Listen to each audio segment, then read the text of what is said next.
Well, again, and welcome back, everybody, to another edition of the Royal Report. I am your Royal 2IC, and today we're going to continue our daily headlines report, and there is a lot. So, without further ado, I'm going to jump straight into this one so I can try and keep it as short as possible. So, it looks like starting out in China, it looks like Beijing has launched its new generation of its computer processor. The US has China's Loon Song company on its blacklist, and it doesn't appear that that sanction or that blacklist is actually doing anything. Now, granted, this one report comes from China itself, so take it with a grain of salt, but it is basically rumored to be a pretty good match for the quad core processors that the American company is putting out. So take it for what you will. I'm not a tech guy. I don't know how impressive or unimpressive this thing is, but it looks like we tried to stop them, we as in the US, and said, no more chips for you. And they basically said, we'll just do our own. So we'll see. Might be cheap Chinese junk. It might actually be good. Time will tell. Next, it looks like there's rumors that are coming out of Russia that Russia and Ukraine is conducting secret peace negotiations. Now, there could be a lot to this, or it could be just rumors and nothing to it. The thing to try and look out for is that if this is true, that the United States and NATO and some of these other ones is not going to be happy and probably really not let a peace negotiation go through if it actually is in fact doing it. So I put this in here. This is kind of a data point that I'm going to keep my eye on. You may want to yourself, because if this turns out that they are conducting peace negotiations, you might see some possible black flags and then maybe a black swan event or something along those lines. So just a heads up, we'll see what happens, what comes out of it. Now, speaking of Russia, it looks like they, along with Iran, China, India, Brazil, Oman, South Africa, and Pakistan will soon be conducting a joint naval exercise in the Persian Gulf. Now, if you'll go back maybe a few days when we did our report, there is a lot of U.S. naval assets that is currently in the Persian Gulf. So it's just a data point. Keep your eye out, because now will we move away to let them do their naval exercise, or will we stay there, or what will happen? So again, we're just reading some headlines and seeing what comes of it. Next, the Venezuelan president, Nicolas Maduro, has said that Caracas, I can't read my handwriting, I hope I'm pronouncing that right, will not be complying with the demands from Guyana to postpone the referendum on the annexation of the disputed territory and land scheduled for December the 3rd.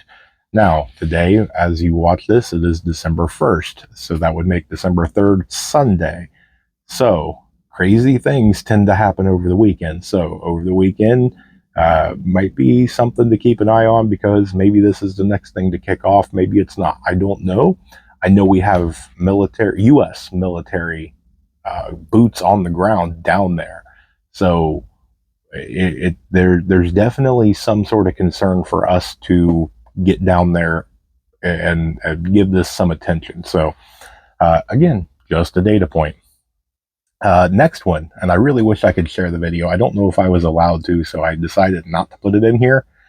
But boy, did I want to. So you can go look for it for yourself if you haven't seen it. But French protesters have filled the tax collection office with bales of manure. And I'm all for that. Anybody in America that wants to protest, if you want an idea, hey, I back you on that. You that'd be great to see. Yeah, if you haven't seen that video, that's actually kind of fun, and I really wish I could post it, but again, I don't know if I'm allowed, so I won't. But they're worth going to go check them out.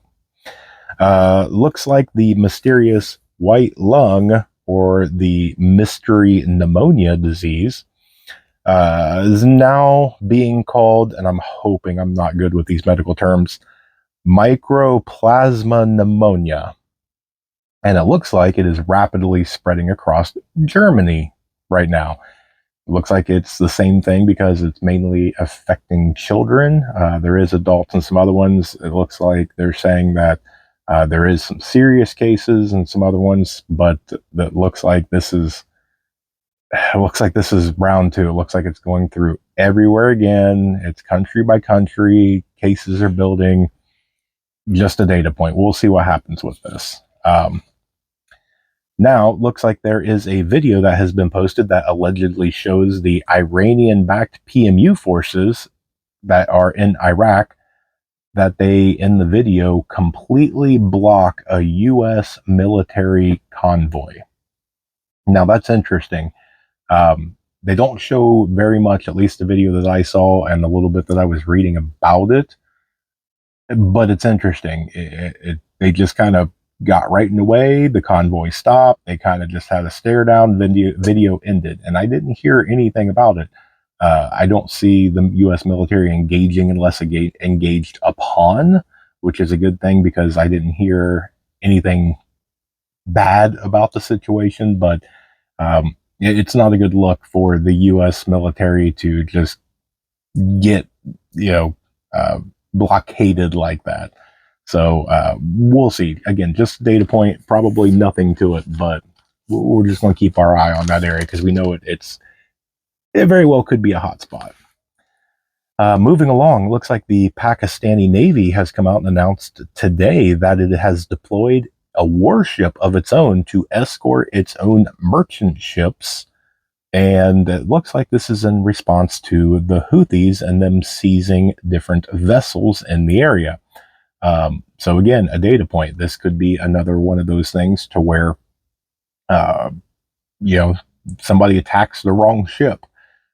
It's one of the ones that Pakistan feels that they have to have a warship out there for it. Now, could this be a ploy? We're just going to use as an excuse to move our warship around. Maybe they say something happened. We got to put 2 warships out there, or even 3 warships out there, or whatever. It could be a cover. There could be just what they're saying. But again, data point. And I'm sure you're all well aware of this one, but the ceasefire has ended.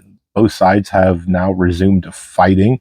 There is pictures, videos, reports all over the place of both sides lobbing different missiles and whatnot at each other, as well as attacks that have come from Yemen and Hezbollah.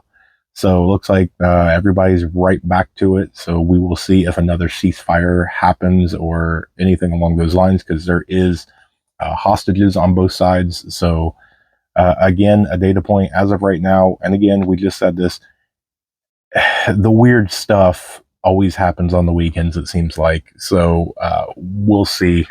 I don't know. I actually expected the ceasefire to hold out another couple days, but apparently it did not. So just keep an eye on it over the weekend. Now, this one I threw in here last minute, so I don't have a ton of details, and really there's not a whole lot of details with this, and that's why I struggled with it. But all throughout last night, this morning, and throughout the day, there is a ton of rumors on various small social media, the underground networks and different things. There's a lot of just talks and things about the port of Montreal. Now, I don't want to get into the specifics because I'm not going to spread anything along those lines, because I saw all sorts of things.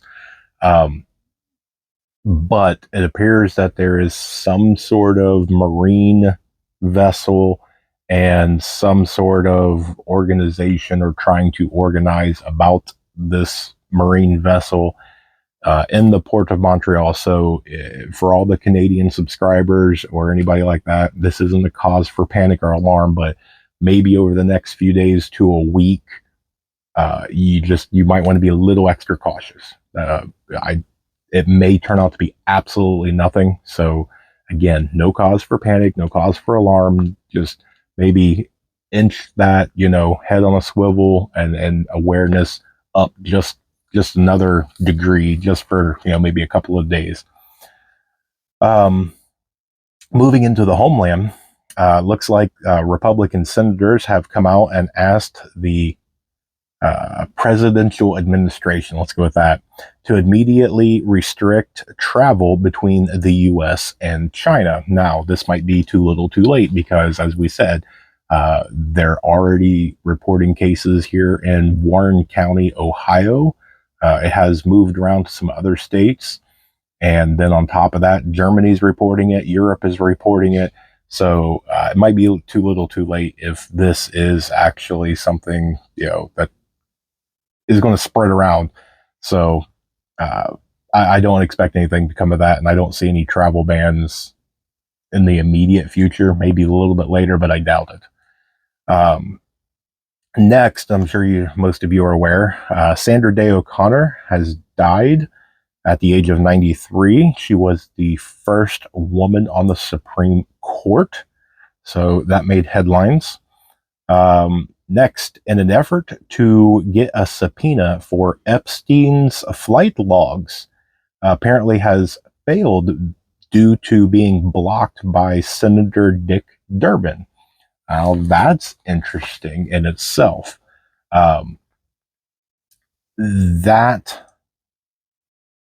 This has been going around. Efforts to try and get the names and client list and flight logs and all that. They've been trying to get that for quite a while, and it always seems to get blocked or steered in the wrong direction or denied or something along those lines. I would expect that if, and this is if, even a partial list was to be successfully put out to public, that could spark a lot. So that's why I put it in here. As of right now, it's just a minor data point, but we'll keep an eye on it. And then last, it looks like the U.S. federal court has blocked Montana's decision to ban TikTok. It's kind of saddening and disheartening. TikTok should definitely be banned. And one of the things I don't like about this, and I'm sorry, this is going to be my little editorial commentary, opinionated piece. Most decisions need to go to state level, and whether or not you agree or disagree is how it should be. If you live in a state to where, and we'll keep it on TikTok, if you live in a state and they decide to ban TikTok and you disagree with that to the point that your whole life is going to be changed, then there's 49 other states that you can go to that allow it. And to the point of, if it's the other way, that you live in a state that will never ban TikTok and you are full-heartedly against it to the point that you have to do something, there's 49 other states that may ban it, and you can go there. Now, I know that's kind of a silly example, but it's on all different things that could matter. So a lot of this needs to go back to the states, and I don't like that federal government is coming in and stepping on a state decision. The use of TikTok is nothing to the point that federal needs to step in. There is no life-changing benefit to TikTok. And so, I mean, my personal opinion, TikTok needs to go away forever. And I know there's people on here that's watching this that enjoy TikTok. I get it. But your life will not end if TikTok goes away. Okay, just letting you know that. But we'll end it there. So, hoping that everything goes okay with Pinball. I saw that he did post that he is not doing videos today and that he is okay. So, I think I'm rest assured if the man posted everything's okay, then everything's okay. Just sad to see that we didn't get to see Pinball today, but I'm sure he'll probably be back tomorrow. So we'll all look forward to Pinball's videos tomorrow and his live stream tomorrow night. If you have not gone over and subscribed to Pinball, make sure that you go check him out. And we'll leave it there. So and then one last thing, if you have not, and you made it this far, congratulations. If you have not gone over and entered into the Tactical Christmas Stocking giveaway, go check out that video. It's like 2.5, 3 minutes long. It tells you everything you need to do to enter in to win, and we will make that announcement on Wednesday workshop live stream this Wednesday coming up, which is what, December 6th, I think. Yeah, I think it's December 6th. It'll be 9 p.m. Eastern Standard Time, and you have to be live. So if you go over there and you enter, you must be live this Wednesday with me when I make the announcement and pick the winner and claim it. Otherwise, we will move on and find another winner who is there live. So, all right, guys, much appreciated. I love each and every one of you. You guys mean a lot more than you actually know. I go through and I read your guys' comments, and you guys give me a lot of support, and I just want you to know it is greatly appreciated. So with that, just try and have a good night, have a good weekend. I will be back tomorrow with some more news and headlines, as well as I got some other content coming out. So stay tuned, more information to come. God bless each and every one of you, and above all else, remember to remain united, because we're all prepping in this together.